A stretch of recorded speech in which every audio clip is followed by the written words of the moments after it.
Olá, bom dia, boa tarde ou boa noite, dependendo do horário em que você está assistindo essa aula. Eu desejo que você esteja bem, que você esteja em casa, juntamente com a sua família, seus amigos e todos aqueles, né, que fazem parte do seu dia a dia. Então, do fundo do coração, a primeira coisa que eu desejo no início dessa aula é que você esteja bem. Então, mais uma aula da nossa disciplina de robótica. Hoje a gente vai tratar de um dos princípios, né, da nossa disciplina, aprofundando um pouquinho mais. Então, antes de iniciar no nosso assunto de hoje, a gente vai fazer uma breve recapitulação do nosso assunto da aula passada, que foi sobre eletrônica e os sensores. Eu expliquei que a eletrônica ela é um dos princípios da robótica, né? É o segundo princípio, e ela trata de todos aqueles componentes do nosso robô que precisam de energia para funcionar. Então, nós verificamos quais são os sensores, né, daqueles que a gente trabalha, qual a função de cada um deles, e no final da aula eu passei uma atividade que foi anexada lá no ProESC, que a entrega era até ontem, dia 11. Então, eu espero que todos vocês tenham conseguido fazer. Claro que sempre há algumas situações particulares, e alguns já entraram em contato comigo. Se você teve algum problema de saúde, um problema de conexão, entre em contato para a gente verificar a melhor maneira possível de resolver a sua situação. Então, a gente verificou, né, quais eram esses sensores. A gente verificou o sensor ultrassônico, o sensor de toque, o sensor de luz, o sensor infravermelho. E ficou a lição de casa para vocês verificarem outros sensores que não aqueles que a gente tratou aqui durante a aula. Então, só recapitulando, semana passada nós trabalhamos sobre eletrônica, que são os componentes do nosso robô que precisam de energia para funcionar, e falamos de alguns sensores, daqueles que a gente trabalhou em sala de aula, e outros que vocês ficarem incumbidos aí de pesquisar para se aprofundar um pouquinho mais sobre os sensores. Só lembrando que o conceito de sensores são peças ou são dispositivos que conseguem interagir com o meio ambiente e eles mandam de volta um sinal. E esse sinal que vem de volta cabe à pessoa que está programando, cabe a cada um de nós decidir o que fazer. No caso, no sensor de toque, se eu coloco ele acoplado em um carro e esse carro vem dando ré, a partir do momento que esse carro encosta na parede, o sensor de toque ele é acionado e ele envia o sinal. Encostei na parede. E aí eu, como programadora, vou decidir se o meu carro vai parar ali, se ele vai para frente, se ele vai dobrar para a direita. Então, os sensores eles servem para interagir com o meio ambiente e mandar uma resposta de volta para o programador, e a partir disso o programador vai tomar uma decisão. Bom, então vamos lá para o nosso assunto de hoje. Na semana passada nós falamos sobre eletrônica e sobre os sensores. Na aula de hoje nós vamos falar sobre mecânica, sobre o formato do nosso robô, que é um dos princípios no caso da robótica. Então, a mecânica é um dos princípios da robótica e trata-se do melhor formato possível que um robô pode ter. Ou seja, eu penso em criar uma máquina para determinada função. Então, dependendo daquilo que essa minha máquina vai fazer, eu preciso atribuir um formato para ela. E esse formato precisa atender a necessidade daquela atividade que a minha máquina, que o meu robô, no caso, vai realizar. Então, se eu quero um robô que abra a porta, ele precisa ter garras ou ele precisa ter o formato de uma mão humanoide para que ele consiga fazer a abertura daquela porta. Então, na estrutura dele precisa ter alguma coisa que possibilite ele abrir a porta. Então, quando eu penso em mecânica, eu estou falando do formato do robô. E não qualquer formato, mas sim o melhor formato possível. Então, vamos aqui, avançando. E aí, a gente vai falar hoje sobre mecânica e atuadores. Na semana passada, quando eu falava de sensores, eu disse que os sensores eles interagem com o meio ambiente e que, juntamente com os sensores, o nosso robô ele precisa de atuadores. Professor, e o que são atuadores? Os atuadores eles fazem parte tanto da mecânica quanto da eletrônica do nosso robô. Por quê? Eles fazem parte da mecânica porque eles dão movimento para o nosso robô, ou seja, eles estão diretamente ligados à funcionalidade do nosso robô. E eles fazem parte da eletrônica porque eles são peças que necessitam de a energia para funcionar. Grande parte deles. Então, alguns atuadores que eu vou mostrar aqui para vocês são eletrônicos e outros não. Mas eu vou explicando conforme eu vou mostrar aqui. Então, os atuadores eles fazem parte da mecânica e da eletrônica dos robôs, pois atuam com força e velocidade, proporcionando movimento para o robô ou a ação de mover objetos em seu ambiente. Então, além deles fazerem com que o teu robô se mova, ele pode fazer, eu não quero que ele mova o meu robô todo, eu quero que o meu robô ele fique estático, mas que parte do meu robô movimente algum objeto, como é o caso das garras, em que o robô, digamos que eu crio um braço mecânico em que apenas uma parte dele se movimente para pegar um objeto. Então, quem faz esse serviço são os atuadores. A gente vai verificar agora alguns modelos, alguns tipos desses atuadores. Então, aqui o conceito que eu já coloquei na página anterior. E aqui, só para vocês terem alguma familiaridade, aqui eu trouxe um dos atuadores, um motor, que é do NXT. O que é o NXT, professora? Quando a gente trabalhava nas nossas aulas, lá na sala de aula, a gente tinha o kit do Lego EV3.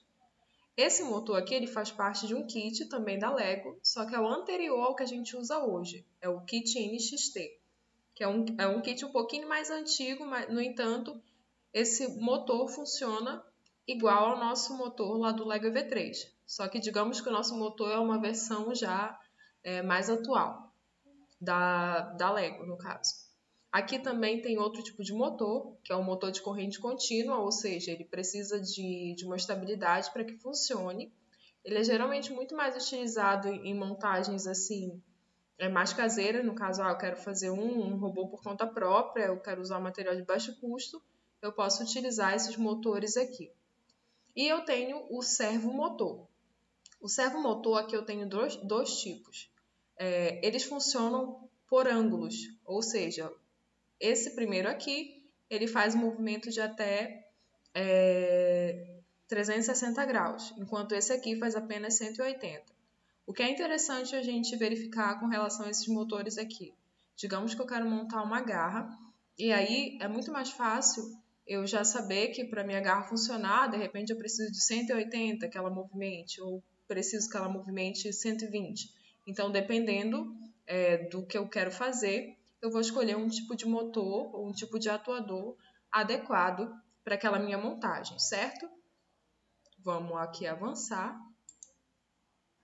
Continuando ainda sobre os tipos de atuadores, lembrando que uma informação importante, eles realizam a conversão de energia disponível em energia mecânica para movimentar o braço, para movimentar o teu robô, para movimentar, enfim, aquilo que tu empregou esses atuadores. Então, eles transformam a energia a energia que você empregou nele, a energia disponível, quer seja hidráulica, elétrica ou pneumática, em energia mecânica, certo?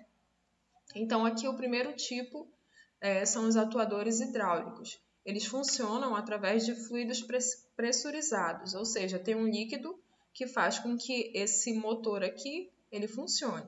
Ele tem uma potência elevada, ou seja, ele tem bastante força, entretanto, ele tem baixa precisão. Daqui a pouco eu vou mostrar um exemplo de cada um para vocês entenderem melhor isso daí, certo? O segundo tipo são os motores elétricos, que são aqueles com que a gente está mais familiarizados, né? Que vem nos brinquedos, vem nos eletrodomésticos, nos eletrônicos, na verdade, que são os motores elétricos. E nos eletrodomésticos também. Eles têm uma potência média, ou seja, eles têm uma força ali intermediária e uma boa precisão. Por último, eu tenho os motores pneumáticos, os atuadores pneumáticos, que são aqueles que funcionam por ar pressurizado. E aí eles têm uma potência baixa e uma precisão baixa, ou seja, eles não têm nem muita força e nem muita precisão. Aqui um exemplo de um atuador hidráulico, no caso ele colocou aqui uma chapa de acrílico, e esse atuador, no caso, ele vai fazer um furo nessa peça. Reparem que ele é bem lento.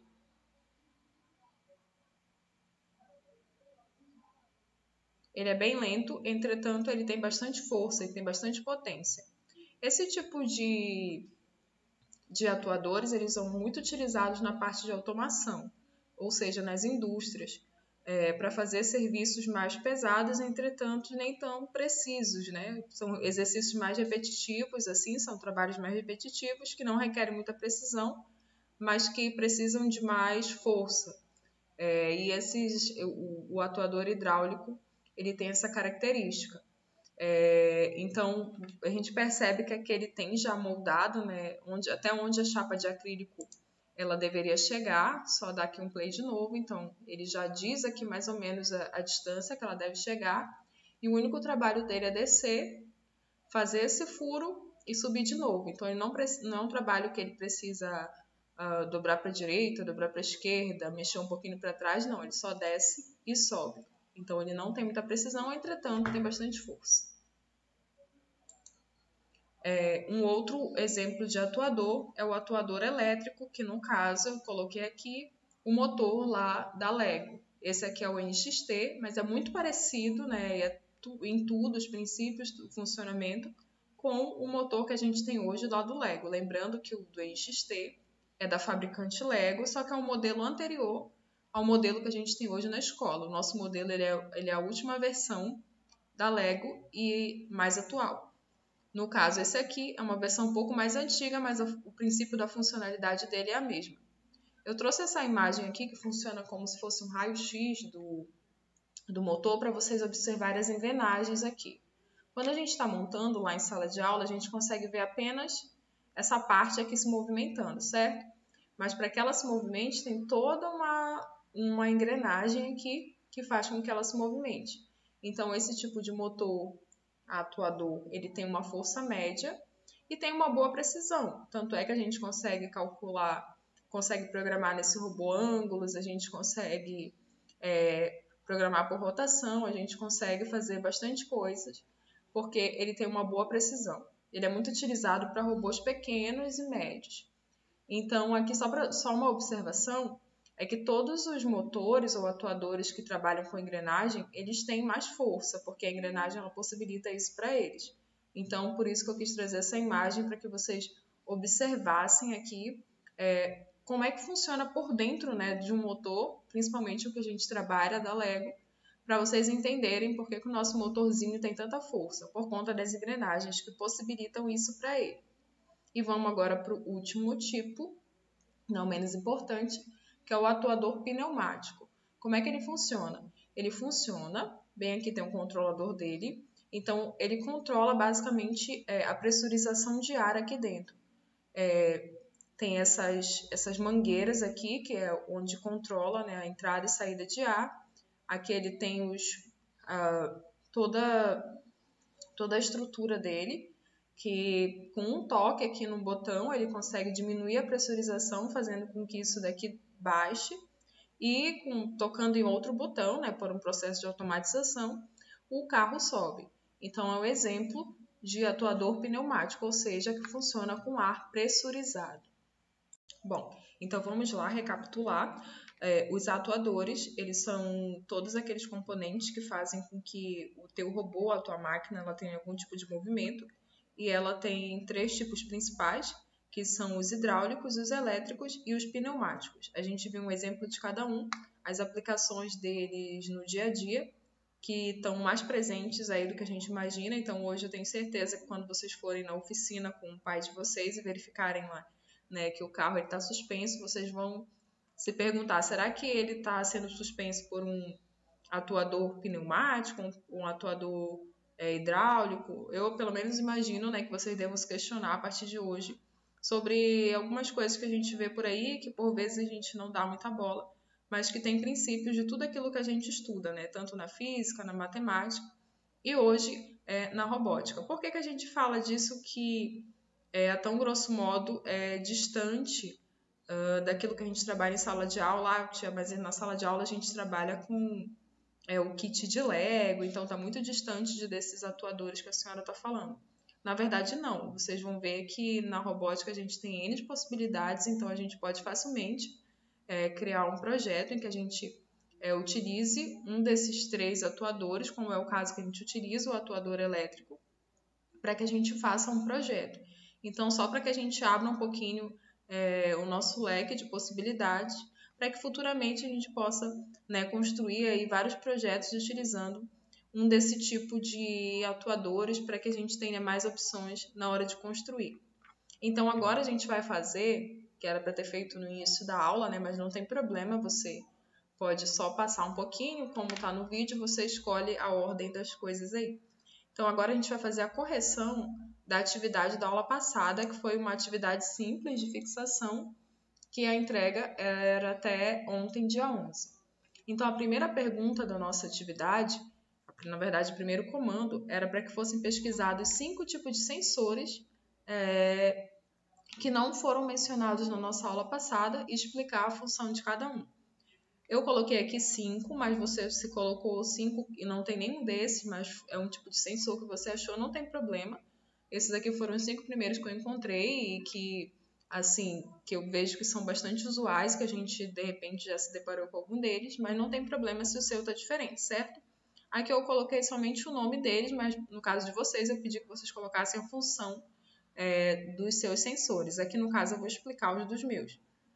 O primeiro é o sensor de umidade, como o nome já sugere, né? Ele vai fazer a leitura da umidade do ar. Então, ele é muito utilizado pelos meteorologistas para saber as probabilidades de chuva ou não, né? Além das imagens de satélite, eles também têm essa possibilidade de fazer a leitura da quantidade de umidade do ar utilizando o sensor de umidade. Tem o sensor de temperatura, que como o nome já sugere, nos parece muito óbvio, ele vai medir a temperatura de um ambiente, né, para saber se está muito quente, se está muito frio. Então, utiliza-se um sensor de temperatura. O terceiro sensor que eu coloquei é um sensor de presença. Ele é muito utilizado em ambientes em que tem automação de luzes.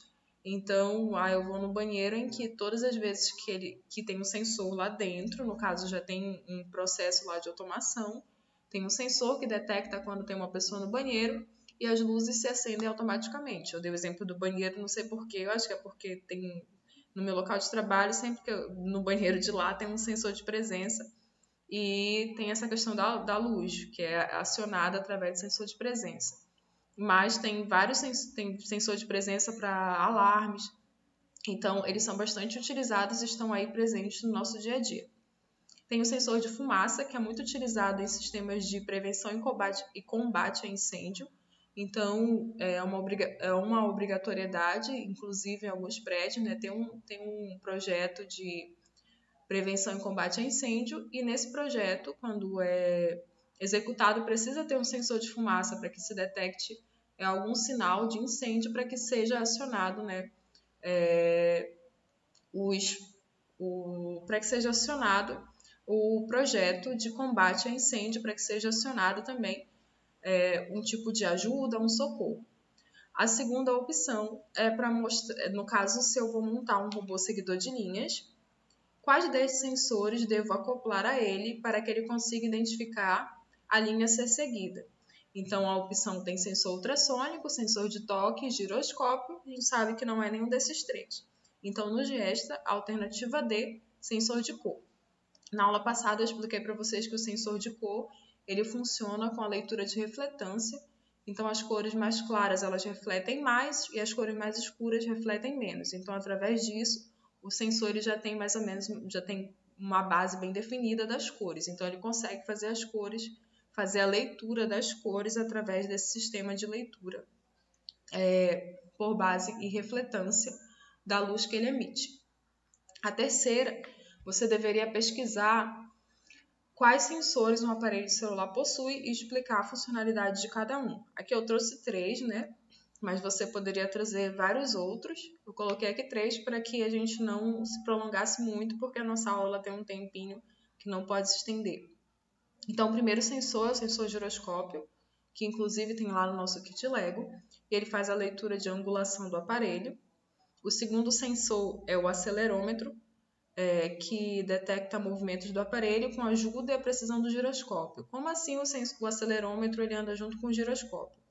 O acelerômetro, geralmente, ele é um sensor acoplado ao giroscópio. No caso do nosso kit lá do Lego, aquele nosso sensor giroscópio, ele já vem com acelerômetro. Por quê? Ele consegue saber quando o teu robô, a tua máquina, está se movimentando ou não. Nesse caso, o acelerômetro ele serve para saber se o teu celular está se movimentando ou não e ele é mais preciso porque ele conta com a ajuda do giroscópio. O terceiro sensor que eu coloquei aqui foi o magnetômetro. Ele identifica se o celular, no caso, em que local o seu celular está no espaço físico. Ele é como se fosse a bússola do nosso celular. Ele é que emite, né, e permite que o nosso aparelho ele emita a localização. Então, se eu for lá em configurações e desligar essa opção, vai ser impossível encontrar meu aparelho de celular porque eu não vou mais me comunicar com nenhum tipo de rede para fornecer a minha localização. Então, o magnetômetro ele identifica a posição do teu aparelho no espaço. Eu espero que todos vocês tenham acertado, né? Aqui, essas são as respostas da prova. Claro que a primeira e a terceira questão elas são um pouquinho mais relativas, porque há vários tipos de sensores e você pode ter colocado mais sensores do que eu coloquei aqui na minha terceira opção. Então, por hoje é só. Até a próxima aula. Bom final de semana para todos vocês. Eu desejo que todos fiquem bem e em casa. E até a próxima aula. Grande abraço!